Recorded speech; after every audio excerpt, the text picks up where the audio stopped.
Hello, everyone. Welcome to my presentation on data and AI platform components in Azure. Whenever we talk about data and AI, in most of the cases, we see different kind of demos or POCs or something like that.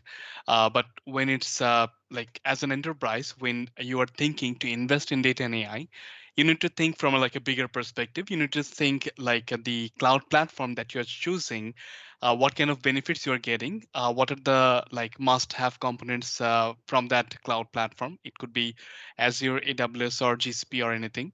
Like today, we will just like take a look at the data side and the AI side separately to see what Azure is offering and how much it's satisfying our need to build enterprise level data and AI platform.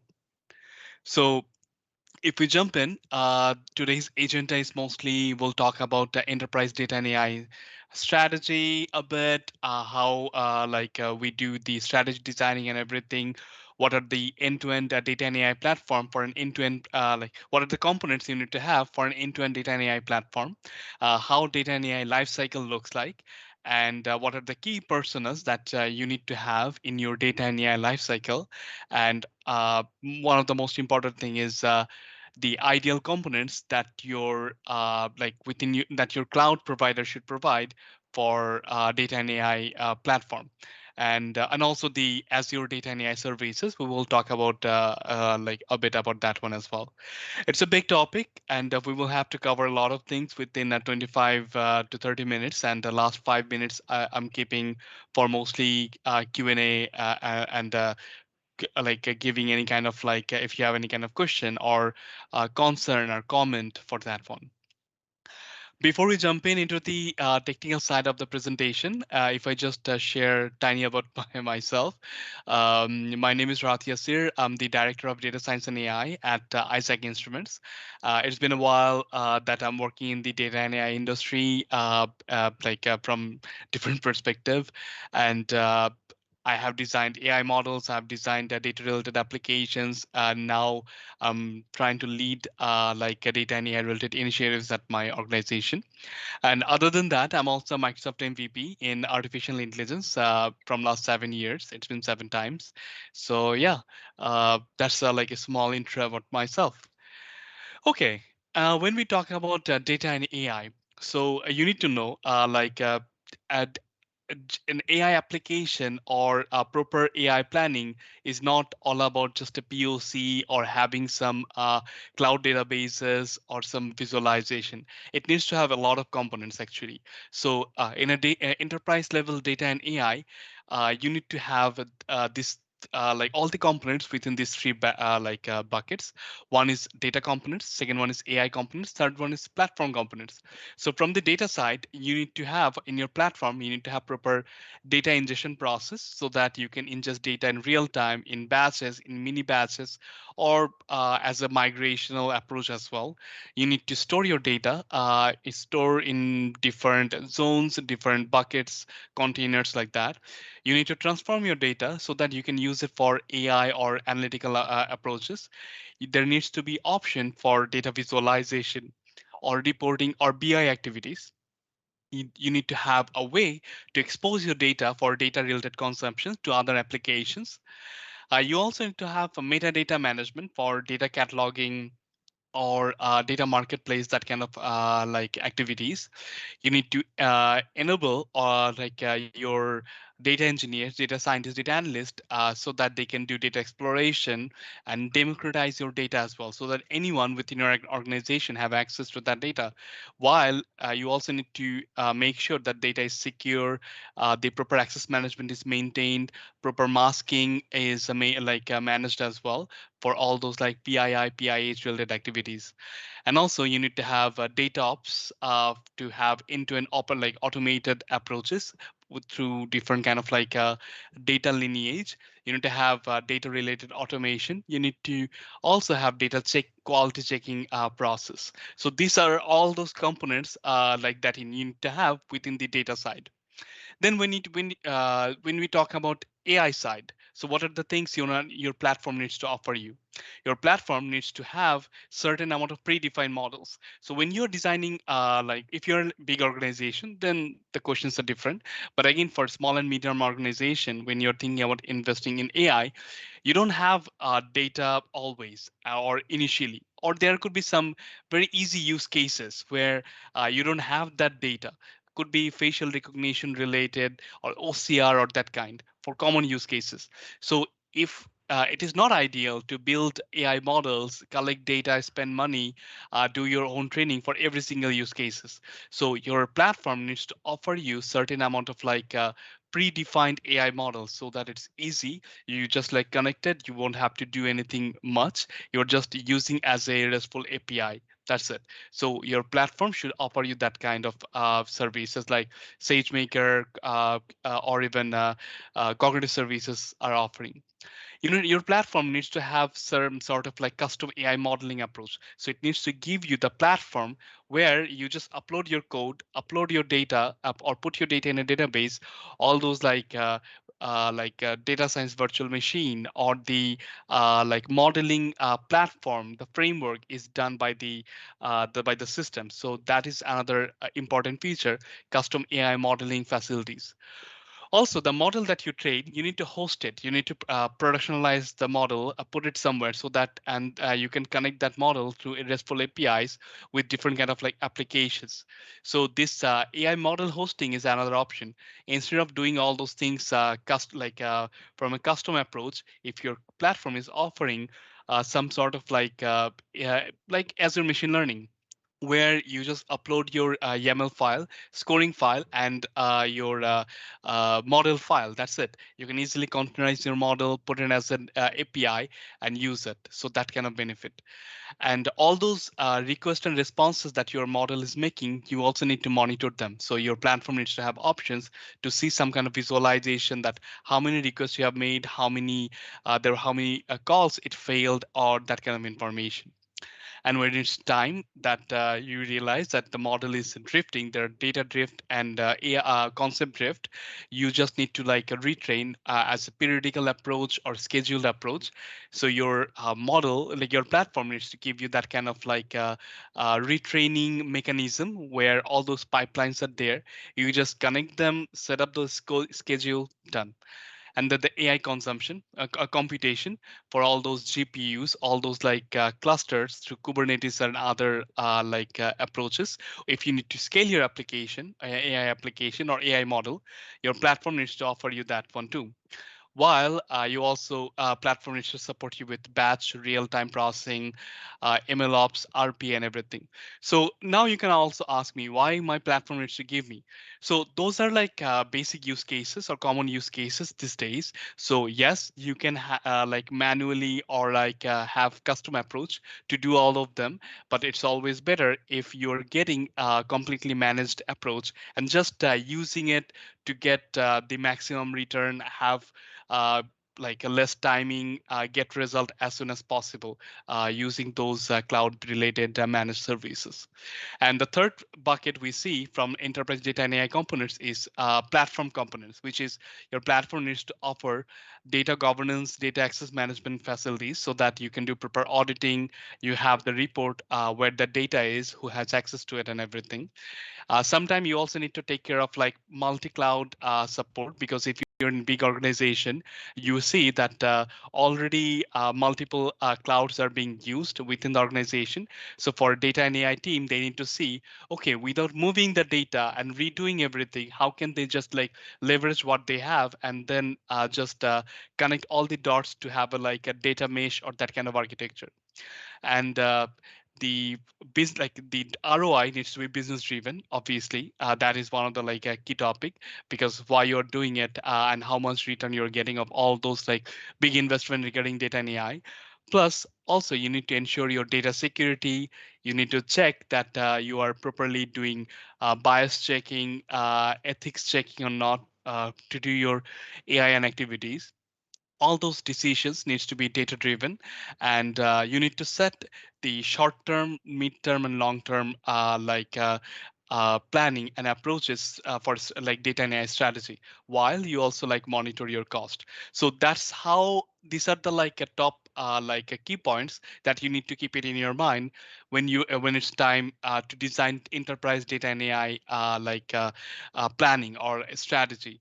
Having all those features within your data component, data side, having those kind of features within your AI side, and also having those kind of like costing, ethical approach, like strategical approach, business driven approach to keep it within your platform related strategy.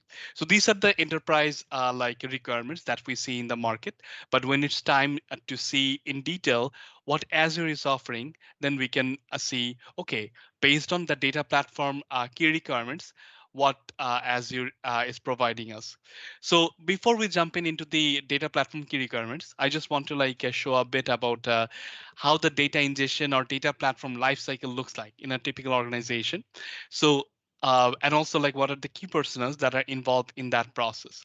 So the first thing is we see is setting the goals. Business leaders are the one who set the goals, what kind of data we are going to ingest.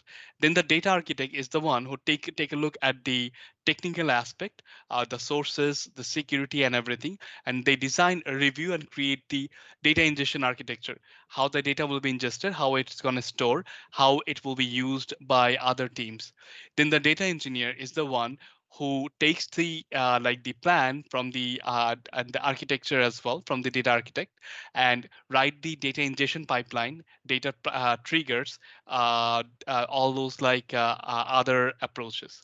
Okay, and the moment data engineer is done by bringing the data modeler is the one who works from that point of view to start modeling on the data so that it is perfect. The data is properly managed. It's nicely organized and everything. Okay. And the next part is done by the data visualization and reporting. Sometimes you incorporate BI based reporting or different kind of like analytics, Tableau or QuickSight. So where you work with the data modeler, and as soon as the data is available, you start to work on the data reporting and visualization side. And the last part is the data analyst and the data scientist who starts to work as soon as the data is available, but they work throughout the phase, who does the data exploration, data analysis, data processing, finding different kind of patterns, and also data related activities or modeling, AI related modeling as well. So that's how the end to end data related life cycle looks like. Okay. So if you have any question, you can stop me and ask me. It's also fine on concert as well. So and then the next thing is these are the key personas we know. If as an enterprise you are thinking to build your data team, these are the key roles that you need to hire, which is data architect, the data engineer, data modeling person, data analyst, BI analyst, data scientist, like all of them to give you the full picture. So now from a component perspective, so what are the exact components that we need in an enterprise point of view, and also what Azure is offering us. So from a data platform components, from an enterprise point of view, we see it in different buckets. Again, one is data ingestion, one is data store, data processing, data serve and enrich, and underneath there is data discovery and govern side. So you can see on the ingestion side, we need to see all of them trigger, pipeline, real-time data ingestion, migration. So your platform needs to ensure all of them. Your platform needs to have tool through which you can do those activities. And also when you're ingesting the data, you're ingesting structured data, unstructured data, both kind. So your platform should give you the option where through which you can upload this kind of both structured and unstructured in file format or tabular format, and also do different kind of operations. You also need to have proper planning for hot storage and cold storage for data archiving, because hot storage is always expensive and you don't need the data in the hot storage always. And you also need to ensure the security and KPIs too, data related KPIs, so that you actually get return on investment from your data related initiatives. And the third one is data process. within that one, you also see the data reporting and visualize falls on that one. And the data transformation is there, where the moment the data is available, we put them in the raw zone. It could be in any of the structure. And then we apply hard business rules and then move it to the transient zone sometime, or like we call it like bronze zone. And then we apply more business rules like soft rules based on that data source and everything, and we put it into the data curation zone, or like a goal zone.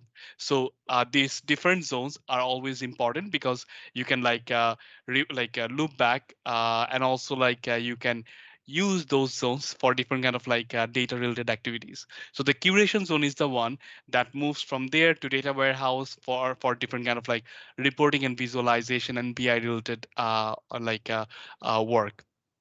And while you're doing those zone related activities, data changing, raw, transient curation, you are doing lots of like data changing, data cleansing, data processing, data quality checking. All of them are falling under data wrangling process. And you also need to when you're doing those data related operation, you need computation. You need sometime big machine, lots of CPUs, lots of GPUs, lots of in memory database as well.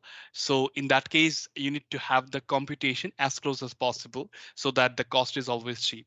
And you need some kind of tool that can keep track of all your data changes as a data recipe repository, so that if you want to go back or share the recipe of data changes, you can do that easily. And the last one is data consumption and data share, so that other applications can consume from here, or you can share the data with other organization, other teams and departments and everything. And where in the enrich side, after doing those steps, you are enabled to do data and ML related activities. You are doing BI and AI activities. You're also like able to have data sandbox where the data is secure, and someone can come and use the data for different kind of like data exploration related activities. The data is properly metadata is properly exposed through a marketplace, so that anyone can see, okay, what kind of data you have in this organization, and they can make their planning accordingly. And also you can add all those ML use cases. And underneath, as we said, you need to have ML data related monitoring, alerting, administration, to see the data pipeline is working properly, there is any data quality issue uh, or not, and also all those like data access management, governance, and everything should happen in the cloud. You can also do on-prem, but it depends like how complex like architecture you want to go with. So when we look into the Azure side, you can see almost all those things are actually offered through Azure ecosystem. Whether you are doing streaming data or unstructured data or semi-structured or relational data, for streaming data, you can use Event Hub or IoT hubs through Stream Analytics to show the data in a Power BI in real time, or you can just use them through a Lambda architecture to store the data in a data lake. If you are using unstructured, structured, or like relational table databases, then you can use Synapse Analytics or ADF as a data factory, where you can schedule like different kind of like trigger or pipelines where to bring the data and put it into like a data lake, and do all those like data processing from one zone to another zone through Azure Synapse Analytics, through SQL pool or Spark pool, whichever you're comfortable with, and expose those data for data-driven decision making for applications through Cosmos DB as a application database, as a data mart or the application database. You can also think about a shared database through a data mart, and also you can also add machine learning based activities through cognitive service and machine learning connected with Synapse and a data lake. And underneath, you have Azure Purview, which is the data discovery and govern tool within Azure, while it is helping you to identify where the data is, which region the data is, how the data movement is working, who has access to the data. It scans all those like containers that you have automatically, and it gives you the result too. So you're getting all those tools within the single platform, so that you won't have to move here and there or get into another platform or spend extra money or on extra tools or SaaS product. But you can always do that. You just need to make sure that your new product that you are entering within this ecosystem kind of like seal with this through a full ecosystem properly. And then the second part we wanted to talk is the AI components. Just like the way we saw the data, there are certain AI components that you need to have for your enterprise platform. But when we talk about AI, we need to consider not only just like artificial intelligence, we need to consider machine learning based approaches, deep learning based approaches, and also the data science based approaches, which actually overlaps all those like domains of AI, machine learning, and deep learning. So when we talk about AI is the big umbrella where machine learning and deep learning are the sub domains or sub umbrella from the AI. So there are like two new keywords that we see these days a lot, which is data ops and ML ops. So it is kind of like the DevOps version of the for data and AI. So whenever within the application development lifecycle, we talk about DevOps, who is responsible for CI/CD implementation, ensure great collaboration between teams, ensure speed and stability of development and deployment, build hosting platform for different environment, and works in application platform infrastructure level. So these are the responsibility of the DevOps within this software development lifecycle, SDLC. But the moment we move into the data and AI lifecycle, for the data, we call it data ops. For ML or AI, we call it MLOps. So for the data ops, the responsibilities looks like this. So DataOps ensures automated process-oriented methodologies used by analytics and data teams to improve data quality, reduce cycle time. So the end-to-end data lineage, all the automation, all the data pipelines are within this data ops boundaries, which is done by the data ops person, or he could be a data engineer or cloud DevOps, so whatever you call. And for the ML ops, the responsibility we see that this individual ensures deployment, monitoring, reproducibility, scalability of machine learning models, which maintaining CT, CI, CD pipeline, which is continuous training, continuous integration, and continuous development pipeline. So MLOps or data ops is not a tool. So we need to be pretty careful in that case. Those are process or methods so that we have end-to-end automation, we have proper approaches.